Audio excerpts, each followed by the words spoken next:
Assalamualaikum warahmatullahi wabarakatuh. Tonton Fahriza Nora Official. Subscribe, like, share, and comment. Assalamualaikum warahmatullahi wabarakatuh.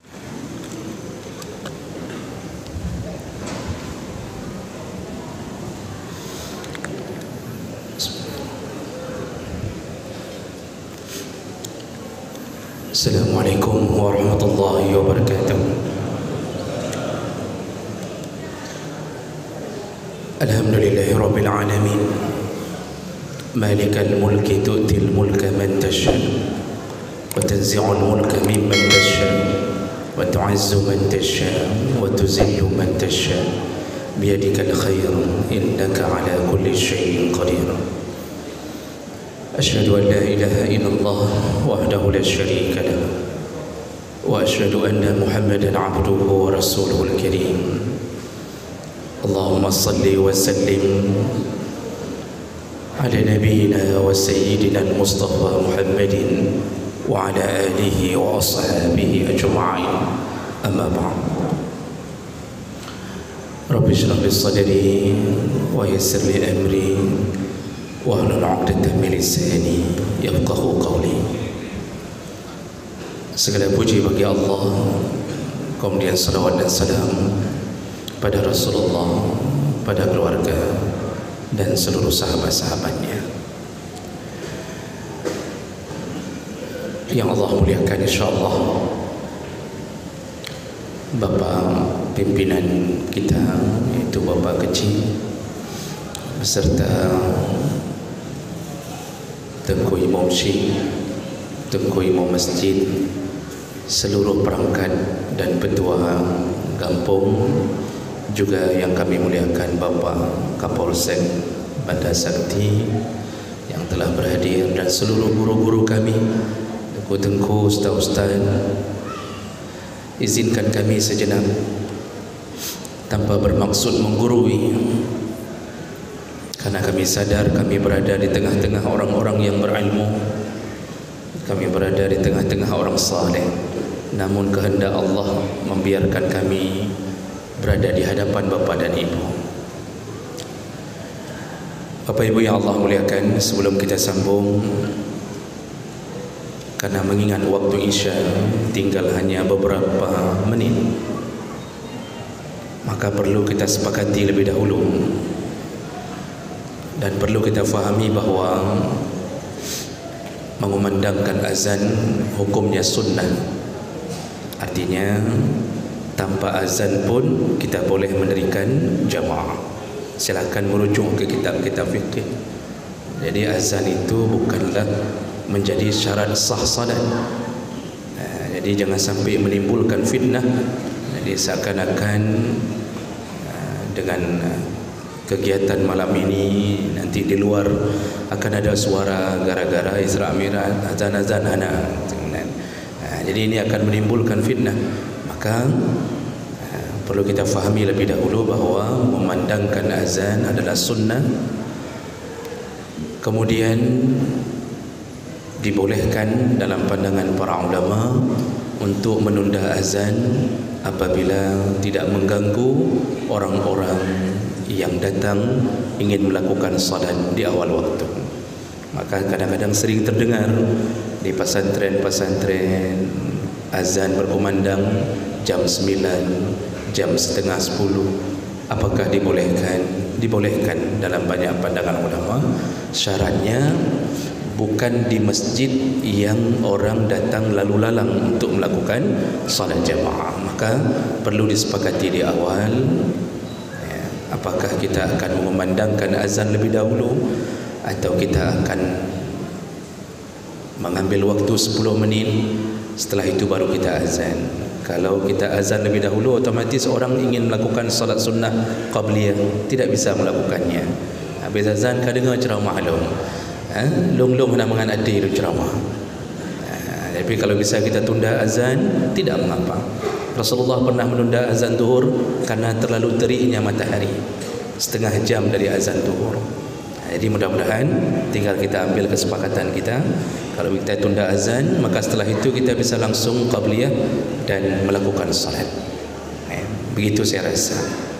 Ini perlu di awal saya sebutkan, jangan sampai terjadi huru hara gara-gara kejadiannya. Dia lagi kepegang kecil, dekat kecil lo yang salah. Daulah kecil. Baik, Bapak Ibu yang Allah muliakan. Walaupun begitu tidak lama, kita ambil waktu sebentar.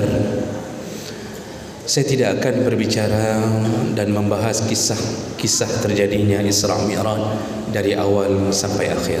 Tidak. Karena itu sudah sering kita dengarkan. Tapi apa yang perlu kita ambil sebagai pelajaran, yaitu ibrah di balik kisah Isra Mi'raj. Tidak perlu melakukan perdebatan panjang tentang tanggal yang tepat jatuhnya Isra Mi'raj, karena memang sudah menjadi khilaf di antara para ulama. Ada yang mengatakan 27 Rajab, ada yang mengatakan terjadinya di bulan Muharram 2 tahun sebelum Hijriah, ada yang mengatakan terjadinya di dalam bulan Ramadan. Macam model, ragam pandangan para ulama. Salah satunya yang paling banyak mengatakan adalah 27 Rajab. Tapi tidak penting bagi kita untuk berdebat masalah tanggal. Yang paling penting apa pelajaran di balik itu, apa ibrah, sehingga Allah dengan sengaja menerbangkan hambanya, kekasihnya yang bernama Muhammad sallallahu alaihi wasallam menembus langit yang ketujuh. Apapun yang Allah lakukan, pasti ada sesuatu yang Allah ingin beri pelajaran. Bapak Ibu yang Allah muliakan, maka oleh karena itu ada beberapa pelajaran atau ibrah yang bisa kita ambil dari terjadinya Isra dan Mi'raj. Yang pertama,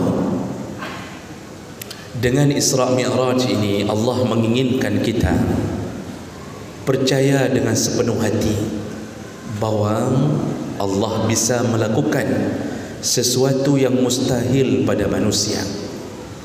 Allah mampu melakukan dengan kekuasaannya sesuatu yang tidak mungkin terfikirkan oleh manusia, tidak pernah terlintas di benak manusia. Allah mampu menjadikan sesuatu yang ajaib, yang penuh dengan sesuatu cerita yang dianggap dongeng oleh manusia. Begitulah nanti yang akan kita rasakan dengan kekuasaan Allah. Tidak pernah terfikirkan oleh zaman itu bahawa Nabi Muhammad sallallahu alaihi wasallam akan dibawa menembus langit ketujuh menuju Sidratul Muntaha. Tidak pernah terfikirkan. Dan belum pernah ada Nabi yang kemudian menceritakan kepada umatnya tentang cerita itu. Bapak Ibu yang Allah muliakan, Allah menceritakan tentang Isra. Isra itu perjalanan, Asra itu artinya perjalanan. Allah ceritakan di dalam surat Al-Isra ayat 1. Tapi Allah hanya cerita tentang perjalanan Nabi dari Masjidil Haram ilal Masjidil Aqsa. Ayat kedua tidak lagi cerita tentang Mi'raj. Pernahkah kita berfikir di mana ayat Mi'raj yang Allah cerita yang dibaca tadi oleh qari kita, Subhanallazi asra bi'abdihi, itu hanya Isra'nya saja, perjalanan dari Masjidil Haram menuju ke Masjidil Aqsa. Nah, ini yang perlu difahami di awal bahwa Allah tidak cerita sempurna di situ. Ayat Mi'raj itu adanya di surat An-Najm, mulai dari ayat 13 sampai 18. Jadi yang naik ke langit Mi'raj Allah cerita di ayat yang berbeda. Untuk apa? Agar hamba mentadabburkan Al-Quran dengan sempurna. Jadi disuruh itu hamba mencari, bertadabbur, mencari. Jadi jangan hanya baca Quran ayat-ayat set-set tegai. You baca khatam, bacalah terjemahnya, bacalah tafsirnya, maka kita akan menemukan kekuasaan Allah sempurna. Perjalanan Nabi SAW itu bukti kekuasaan Allah, keajaiban yang dibuat oleh Allah. Dari Makkah menuju ke Palestin itu 1239 km Bapak Ibu. 1239 km. Waktu itu kenderaan cuma ada unta dan kuda. Kalau dilakukan perjalanan dengan unta, maka membutuhkan waktu sebulan. Itu istirahat malam, makan, minum, sebulan menuju dari Makkah ke Masjidil Aqsa. Namun Nabi melakukannya sampai turun kembali. Malam berangkat, waktu beliau turun, tempat tidur beliau di depan Ka'bah itu masih terasa hangat dalam sejarah. Hanya sebentar, tapi di sisi Nabi Allah berikan keajaiban. Beliau mengelilingi langit sampai diperlihatkan keajaiban-keajaiban, diperlihatkan surga, diperlihatkan neraka dengan berbagai perkara yang ada. Nah, ini yang perlu difahami di awal, bahwa kita dituntut oleh Allah, percayalah dengan keajaiban yang Allah buat. Kita belum merasakan keajaiban itu, tapi nanti setelah meninggal dunia kita akan merasakannya. Jadi yang pertama yang ingin saya katakan kembali, bahwa hikmah di balik Isra Mi'raj itu, Allah ingin membuat kita percaya bahwa Allah mampu melakukan hal yang mustahil. Begitulah Allah akan membuat kita merasakan hal-hal yang takjub setelah kita meninggal dunia. Allah Subhanahu wa taala mengizinkan Nabi langsung menjumpai Allah Subhanahu wa taala. Ada dua pendapat. Yang pertama mengatakan bahawa Nabi tidak melihat Allah, hanya berbicara dengan Allah. Itu berdasarkan hadis dari Aisyah radhiyallahu anha. Jadi di antara Allah dan Nabi ada tabir. Tapi hadis Ibnu Abbas riwayat Ahmad menyebutkan Nabi mengatakan, laqad ra'aitu rabbi tabaraka wa ta'ala. Aku langsung melihat Allah tabaraka wa ta'ala. Sebahagian ulama mengatakan mengambil hadis Ibnu Abbas lebih diutamakan daripada hadis Aisyah yang meniadakan pertemuan itu. Jadi Nabi langsung melihat Allah Subhanahu wa taala. Makanya kenapa Nabi Musa alaihi salam menyuruh Nabi berulang-ulang menjumpai Allah? Disebutkan oleh para pensyarah hadis, di antaranya adalah karena Nabi Musa melihat ada sinar atau cahaya Allah pada Nabi setelah Nabi turun menjumpai Allah. Jadi karena Nabi berjumpa langsung dengan Allah, Nabi Musa takjub melihat Nabi yang bercahaya, meresap cahaya Allah padanya. Karena keagungan cahaya Allah, Nabi Musa yang dulu cuma diizinkan berbicara, wa kallamallahu Musa taklima. Nabi Musa cuma diizinkan bicara di muka bumi, tidak diizinkan melihat Allah. Nabi Muhammad diizinkan langsung melihat Allah menurut hadis Ibnu Abbas. Nabi Muhammad turun dari Sidratul Muntaha. Nabi Musa melihat pancaran cahaya Allah. Begitu takjubnya Nabi Musa. Nabi Musa ingin melihat kembali. Makanya Nabi Musa mengatakan, balik wahai Muhammad, mintalah kurang salat itu. Di antara hikmahnya, berulang-ulang Nabi Musa ingin melihat cahaya Allah yang ada pada Nabi SAW setelah bertemu Allah Subhanahu wa taala. Ini di antara hikmah yang para ulama sebutkan. Dan kenapa Nabi Musa yang diizinkan untuk memberi saran pada Nabi, di saat nabi-nabi lain tidak memberi saran? Karena Musa ingin disempurnakan oleh Allah, yaitu tentang kalimullah. Nabi Musa dulu pernah berbicara dengan Allah, lalu Nabi Musa dihargai kembali oleh Allah. Bicaralah dengan orang yang sudah bertemu denganku, dulu engkau tidak pernah menemuiku wahai Musa. Maka berbagai macam keajaiban Bapak Ibu yang Allah muliakan. Nah, hari ini kita baca dalam Al-Quran keajaiban surga, bidadarinya, ketika bidadari berada di dalam surga, terbuka betisnya, nampak tulang sumsumnya, kata Nabi dalam hadis riwayat Bukhari, bidadari itu ketika terbuka betisnya nampak tulang sumsumnya.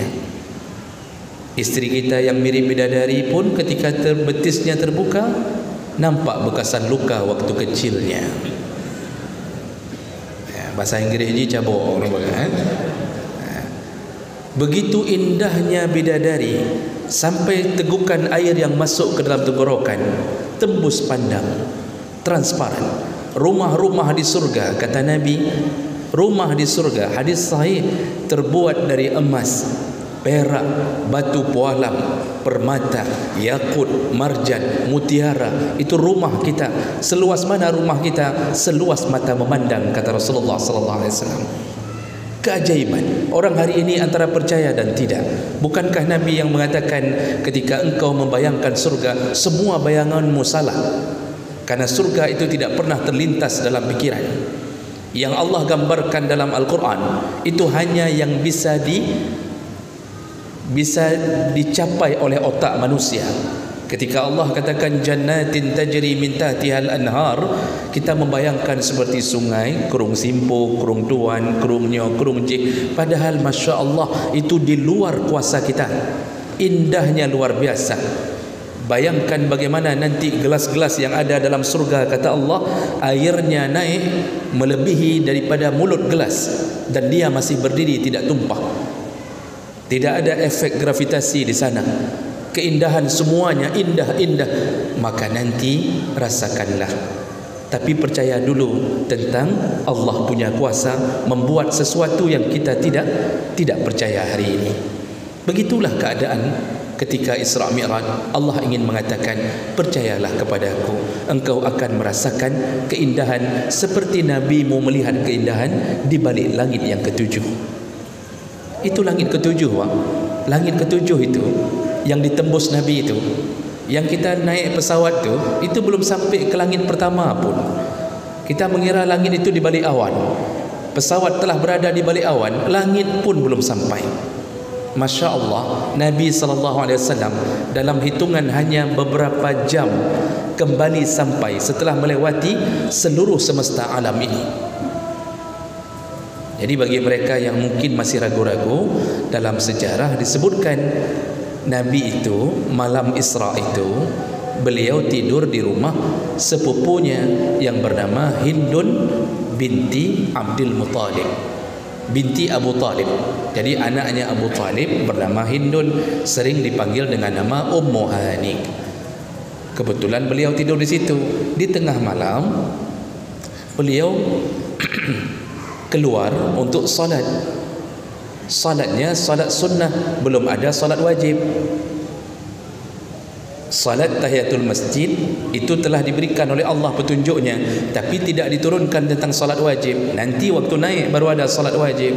Maka Nabi salat di depan Kaabah. Ketika salat, Nabi berbaring, tertidur berbaring sebentar.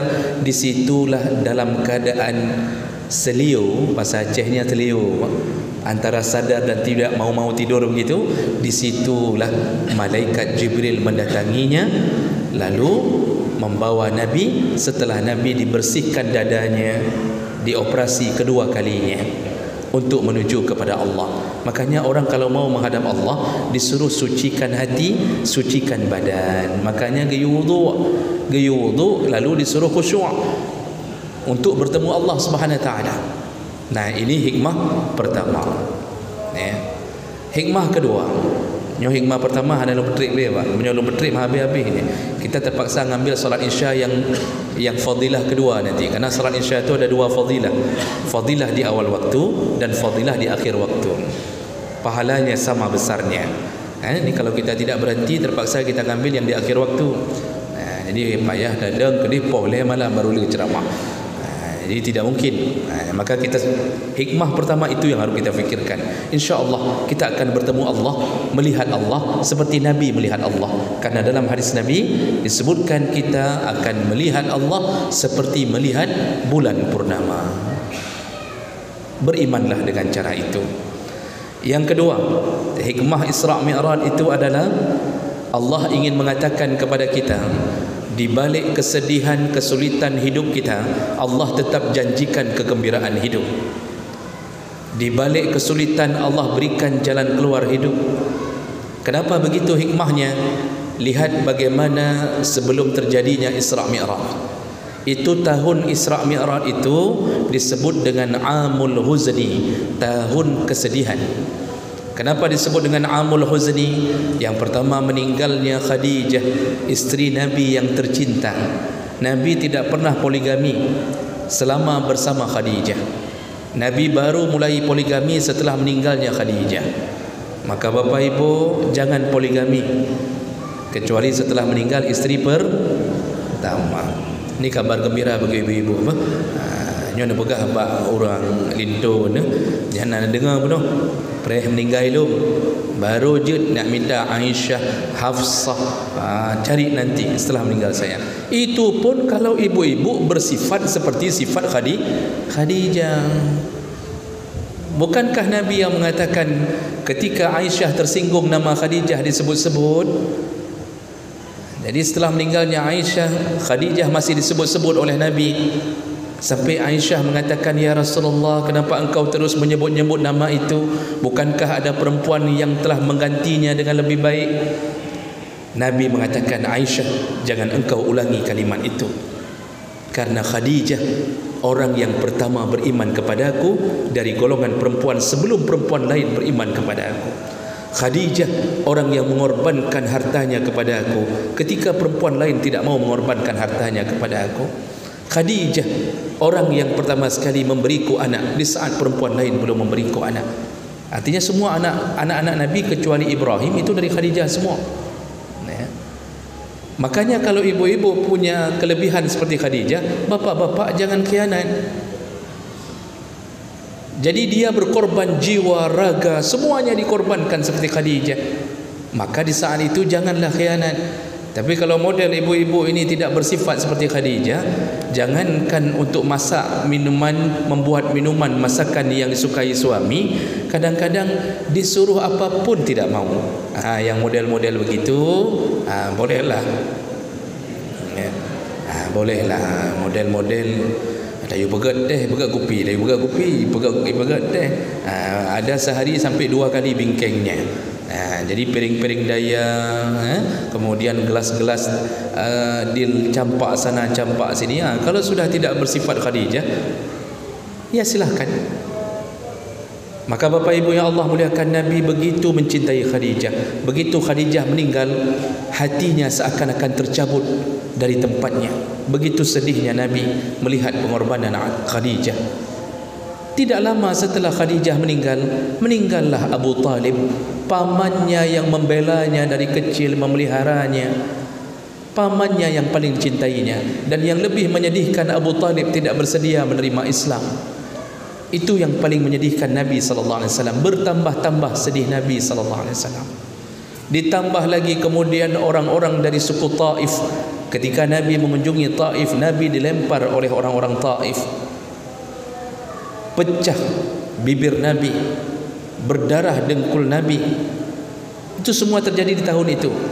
Jadi semua berkumpul kesedihan Nabi, ditolak dakwahnya, meninggal keluarganya yang terbaik. Lalu Allah memberi hiburan pada Nabi. Ya Rasulullah, ikutlah jalan-jalan. Kemana jalan-jalan? Ke langit yang ke-7. Maka Nabi terhibur dengan hiburan Allah. Ini apa maksud Allah? Kita yang hari ini mendapatkan musibah, kalau seandainya kita telah ditinggalkan oleh istri kita, ditinggalkan oleh orang-orang yang mungkin sangat kita cintai, maka tunggulah kebahagiaan berikutnya. Kalau kita sedang diderita kemiskinan, janganlah suuzan pada Allah. Di balik kemiskinan ada janji Allah yang bahagia. Kita yang hari ini mungkin mendapatkan anak yang badat, tunggang, kelau, priap, jangan sampai kita mengira Allah telah membenci kita. Teruslah didik. Fa inna ma'al usri yusran. Di balik kesulitan yang diberikan Allah, pasti engkau mendapatkan kebahagiaan. Maka hidup itu harus optimis, Wala tayasu min rauhillah, janganlah engkau putus asa dengan ruh Allah. Jangan putus asa dengan semangat yang diberikan Allah. Hidup ini silih berganti. Wa tilkal ayyam nudawiluha bainan nas, kami ganti-ganti hari manusia. Kadang-kadang hari ini sedih, besok bahagia. Yang kaya, besok miskin. Begitu Allah Subhanahu wa taala membuat kita. Itu gambaran Isra Mi'raj. Nabi sedih, dihibur Allah. Kita hari ini hidup dalam derita kita, bersabarlah, pasti bahagia. Tidak bahagia dunia, Allah berikan bahagia di akhirat. Yang penting jangan sampai melakukan caci maki kepada Allah. Allah itu baik, kita yang kadang-kadang tidak baik.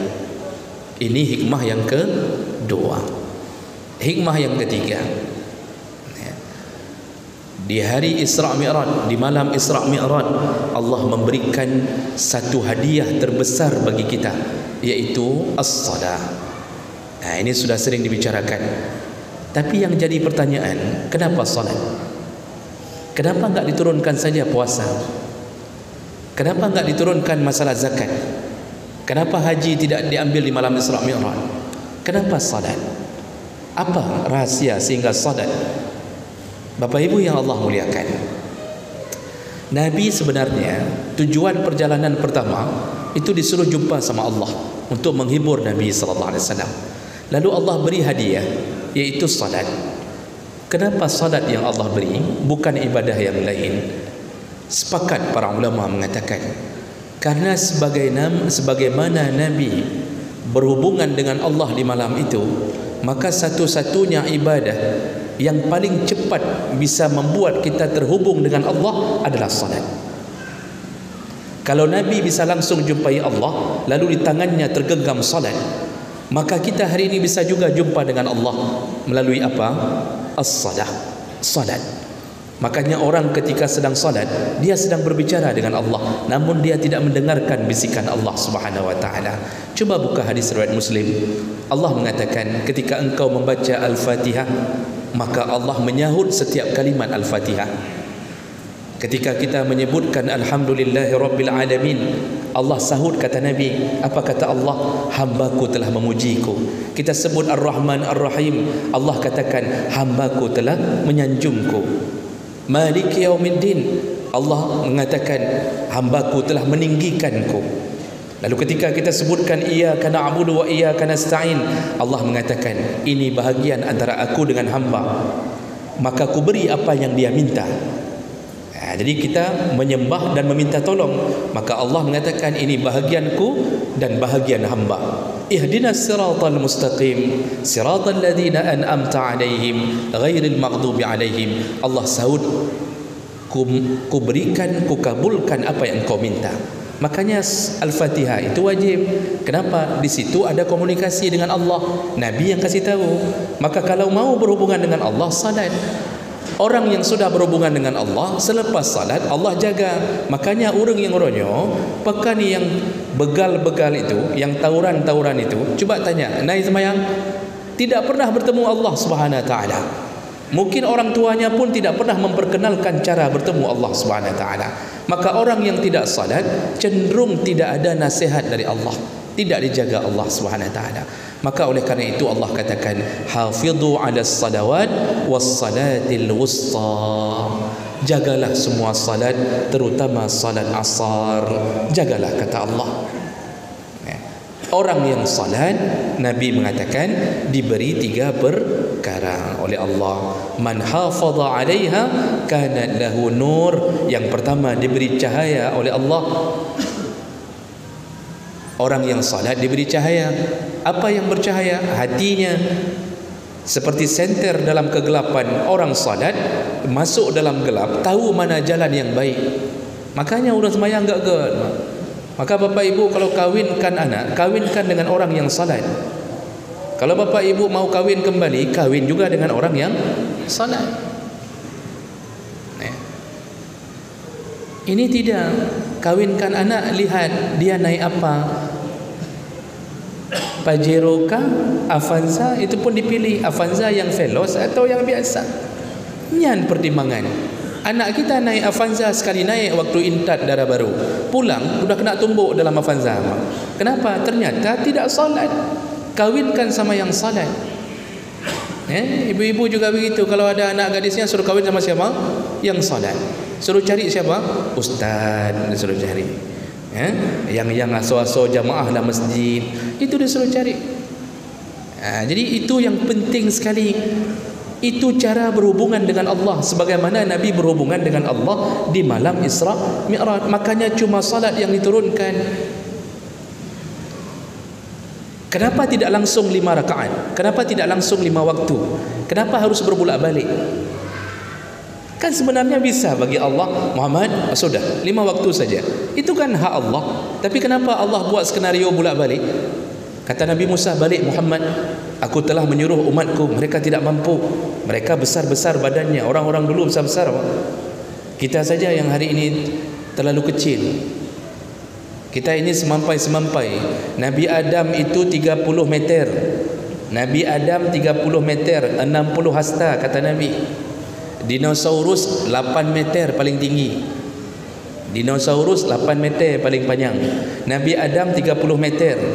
Nabi Hud itu masih sekitar 20 meter sampai 25 meter. Kaum Nabi Hud.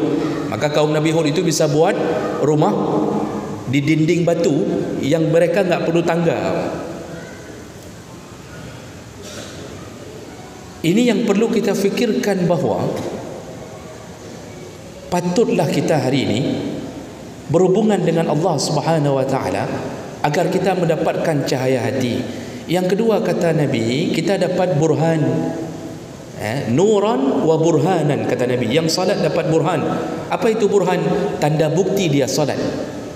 Kapan datang burhan? Ketika mau melakukan maksiat, salatnya ngomong, Jangan, ingat istrimu, ingat anakmu, ingat gurai di kampung, ingat salatmu dulu untuk apa? Itu yang Allah berikan pada Yusuf ketika digoda oleh Zulaikha.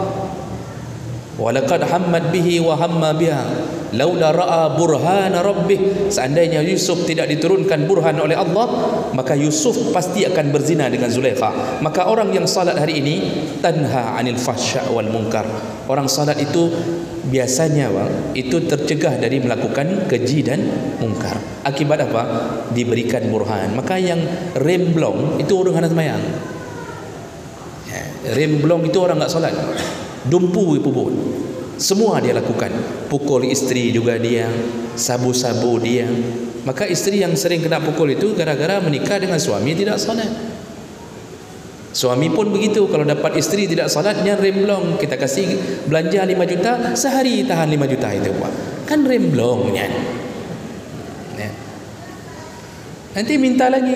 Ini akibat apa? Tidak salat. Maka suruh salat. Suruhlah salat anak-anak kita. InsyaAllah tidak akan tawuran anak kita dengan salat itu. InsyaAllah tidak akan anak kita yang salat pakai kalung di leher, kemudian pegang parang satu, kemudian narkoba bersama. Tidak akan kalau salat. Didiklah salat.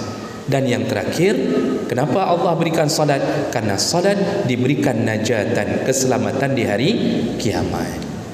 Selamat. Orang yang sembahyang selamat. Nah, ini hikmah yang kedua. Hikmah yang ketiga, iaitu diberikan salat. Yang terakhir, nyokat terakhir, Pak. Yang terakhir, hikmah Isra Mi'raj, di balik banyaknya hikmah, iaitu Allah ingin mengatakan tentang seseorang yang telah berada di puncak ketinggian sampai di muka bumi, janganlah sombong. Nabi Muhammad itu sudah sampai ke mana, Pak? Sudah sampai ke Sidratul Muntaha. Sidratul Muntaha itu level manusia yang bisa capai, yang bisa dimengerti oleh manusia. Di atas Sidratul Muntaha tidak bisa dicapai. Sidratul Muntaha itu pohon kehidupan kita. Pohon kehidupan kita. Itu Nabi sudah sampai langit ketujuh, sudah sampai ke Sidratul Muntaha, sudah lihat surga, sudah lihat neraka. Begitu sampai di muka bumi, tetap bahunya membumi. Rendahnya Nabi sallallahu alaihi wasallam di hadapan Allah. Tetap Nabi sujud. Nabi kalau makan duduk dalam keadaan duduknya seorang hamba.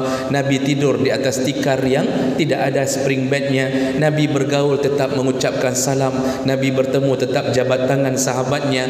Nabi ketika bertemu sesama sahabat tetap tersenyum. Nabi tidak pernah menyombongkan diri. Padahal katruk bau ujung langit. Tidak pernah ada sombong. Kita hari ini baru terbang ke Amerika 8 jam, teruk kembali wajah embung mati. Baru terbang ke mana Bapak? Saya sudah ke London, saya sudah ke Israel, saya bahkan sudah kahwin sama Yahudi sekali, kata dia. Masya Allah, sombongnya minta ampun. S2 di sana, S3 di sana, profesornya di sana, salat pun tidak lagi. Itu baru naik pesawat yang berada cuma di atas awan. Saya tidak sebutkan. Sudah sampai ke Mesir, sombongnya minta ampun. Karena kenang draw lompak. Sebutnya nombogah Amerika mentang, nombogah London mentang, punya dongke di Mesir rembong draw. Makanya Bapak Ibu, janganlah sombong. Kita tetap kemanapun pergi, kita adalah manusia. Jangan baru bisa hafal Quran seakan-akan kitalah yang paling hebat, padahal mungkin fikih pun tak faham. Yang baru hafal fikih jangan hebat sekali merasa mungkin kita cuma hafal dari Al-Hakumut Takasur sampai An-Nas saja. Jagalah diri, jagalah hati sesama kita, jangan sampai kita menyombongkan diri. Ini pelajaran dari Isra Mi'raj. Ikutlah Nabi. Nabi sudah sampai langit ke-7, tapi Masya Allah rendahnya Nabi SAW. Makin rendah seorang manusia di hadapan Allah, makin tinggi derajatnya. Makanya Allah menyebut Nabi dengan kalimat abdun. Subhanallazi asra bi'abdihi. Abdun. Mau jadi hamba yang paling indah derajatnya di sisi Allah, jadilah hamba yang rendah hati. Rendah hati dengan Allah, rendah hati dengan manusia. Insya Allah selamat sampai ke surga. Mudah-mudahan ini bermanfaat, dan setelah ini mari kita menegakkan salat berjamaah. Kalau mau diawali dengan azan, silakan Bapak. Baik, saya berhenti di sini. Saya rasa kita cukupkan dan kita langsung berdoa dengan kafarah majlis. Subhanakallahumma wabihamdik, asyhadu an la ilaha illa anta, astaghfiruka wa atubu ilaik. Wassalamualaikum warahmatullahi wabarakatuh.